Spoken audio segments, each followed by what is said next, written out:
Chapter 12, A Better Explanation. Franklin and William spent their lunch hour in Vlachtermat's recreation room on the ground floor near the lobby.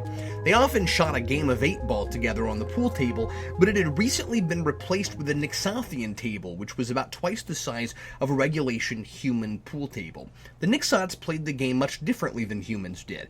Not only did the pockets occasionally disappear and reappear somewhere else along the table, often forcing a player to change his entire strategy, but obstructive objects like spinning rods and small metal walls would also occasionally appear in the middle of the table, making the game more like miniature golf than pool.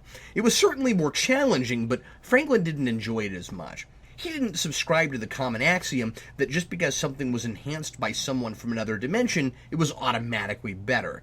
They played anyway, and William almost had Franklin beat. Franklin still had 4 solid balls left on the table, while William had only the 8-ball left to sink. But Franklin still had a fighting chance, because William had to get the ball past 2 spinning rods, a dragon head whose mouth was constantly opening and closing, and a ramp which would send the cue ball hurtling off the table and onto the floor if it wasn't avoided. And the corner pocket he was about to shoot for had just become a center pocket on the other side of the table. "I don't know why the Nixots thought they had to make this harder," William said as he struggled to line up his shot. "Maybe it was too easy for them. I've heard that Nixots are born with a knack for geometry. Maybe they're worse at miniature golf."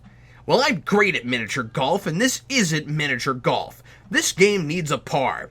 "I don't know why you're complaining. You're winning," said Franklin. William hadn't exactly gotten so far ahead of Franklin on his own merits. He had hit a jackpot castle earlier in the game that instantly sunk half of his balls. "I swear, I'm going to write the makers of this thing," William said. "I'll try to get them to at least install a couple of pinball flippers on it." William shot the cue ball and it collided with the 8-ball, which barely missed a spinning rod and rolled directly into the mouth of the dragon. "You didn't call that," said Franklin. "I win." "What do you mean you win? It didn't go into a pocket." "The 8-ball is gone and it's not coming back until we insert more coins. So apparently, according to the Nixots, the dragon head is a pocket and I win." William shook his head and sat down on a bench behind the table. "I'm beginning to understand how you feel," he said. "What do you mean?" "A Nixot stole your telepathy and sold it on interdimensional eBay. Now a Nixot screwed me in a game of pool. Either that whole race is evil, or they just hate therapists." Franklin laughed and sat down beside William. "So how's work?" William asked. "Interesting. I have a patient who might be a dimension." "That's impossible." "That's what Drake said. You should listen to him. He's always right." Franklin sighed. "I also had a meeting with Kaslam today." "Oh, how did that go?" "Pretty much how I figured it would. I'm stuck making the decision about Helena." "Wow, that's tough. Maybe as tough as playing this stupid game." "He is right, though. She's my patient, and it isn't the kind of decision she can make on her own right now." "Yeah, if you do what Helena wants, you might be killing 6 innocent human beings, except for the innocent part in one case, and probably the human part entirely." "What do you think I should do?" Franklin asked. William hesitated. He looked uncomfortable, like he had hoped Franklin wouldn't ask that question. "Well, I know what I would do." "You'd go through with the personality extraction." "It's risky, but maybe not as risky as doing nothing. We almost saw firsthand what Sandra's capable of. I wouldn't want to see her come out again. But like you said, the moral implications. That's why I'm glad it's not my decision. We don't even know how it would work, or what it might do to Helena. But we know what could happen if you leave them there." Franklin chalked his cue and sighed. "Look, I know she's your favorite patient," said William. "Most of us would kill for a case like hers, but I think you're too attached." "Our relationship is purely professional," Franklin said. "I'm not questioning that, but Helena's different than your other patients. They don't usually go out of their way to save your life. You have to be careful. I know you want to trust her, but we just don't know enough about her." Franklin was starting to wish he hadn't asked for William's opinion. "Just be as objective as you can be," William said, "and don't give it too much thought. You know what they say about ethics?" "No, I don't." "Ethics is like a time travel paradox. If you think about it too hard, your brain will explode." When Franklin came home that evening, he found Lyra sitting on the couch and staring out the window. "So now you graduated to Windows," said Franklin as he closed the door behind him. "Did you finally get enough points from your wall staring game that you actually get to stare at things and people now?" Lyra turned around and frowned. "I'll have you know that I'm the Varitsu World Champion in Verulia, and I'd appreciate it if you didn't make fun of the game just because your limited brain capacity won't allow you to comprehend it. Besides, everyone knows that only children play Varitsu with a window. It's like bowling with bumpers or bicycling with training wheels." Franklin shrugged. "Then what were you doing?" "Watching the HR-120s across the street." Franklin looked at the window and froze. There was a brown TV repair van with tinted windows sitting in front of the house opposite from theirs. Franklin remembered seeing it the day before when he came home from work. The HR-120s were waiting for a moment when Franklin was home and Lyra wasn't. They would never attack him in front of people because it would compromise their cover, which is why Franklin felt safe enough to drive by himself and go out in public. But an empty house was another story. One of the HR-120s, dressed in gray overalls, got out of the van and glared at the house. Lyra opened the window and poked her head out. She waved at the HR-120, and he immediately turned the other way. He pulled out an extension cord and pretended to untangle it. "Lyra, don't play with the HR-120s." "Why? It's hilarious." Franklin jerked her back and closed the blinds. The HR-120s were getting desperate.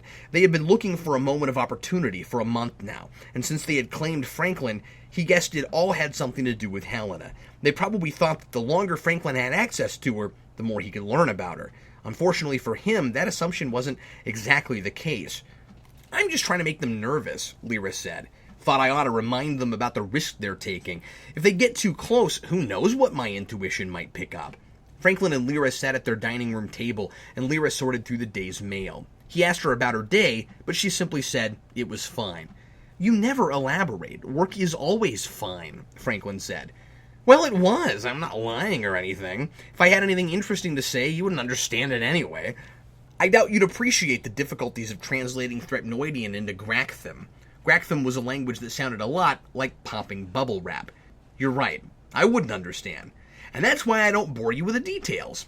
Lyra opened an envelope, unfolded a piece of paper, and frowned. Our cell phone bill went up again. Several months earlier, they had switched to interdimensional cell phones and had regretted it ever since. The roaming charges were ridiculous, and they were forced to go with a company from the Pliscott dimension because it was the only one that covered all the dimensions they ever went to. Lyra showed Franklin the bill. The Pliscotts had also knocked a few more dimensions off of their coverage list. "If they weren't Pliscotts, I would refuse to pay that," Franklin said. "Yeah, but you know what Pliscotts do to people who don't pay their electric bills?" Franklin thought about that and shuddered. The Pliscotts were some of the most vicious creatures in the multiverse, especially when it came to utilities. Franklin decided to change the subject. "So I got a new patient today. Thinks he's a dimension." But that's impossible, I know. Drake R. Drake and Williams said the same thing. But you think there might be some truth to it?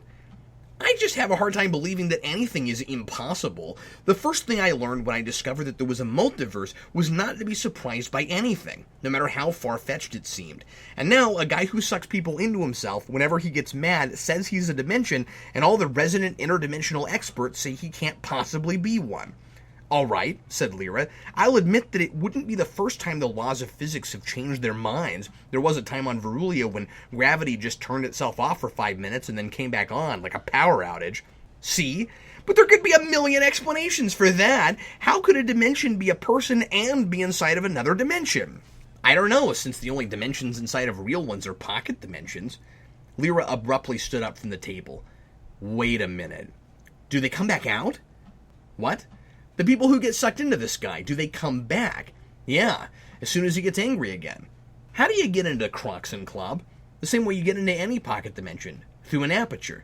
"But it's hidden, right?" Franklin nodded. "And you can only access it during very specific circumstances, like driving 30 to 37 miles per hour straight at a clump of trees." "Lyra, what are you getting at?" "Mr. Hast sucks people into himself, but only when he's angry." Franklin's eyes widened. His wife was a genius. "But you don't think he's actually sucking people into himself at all, do you?" "No," said Lyra. "I think he's the aperture to a pocket dimension."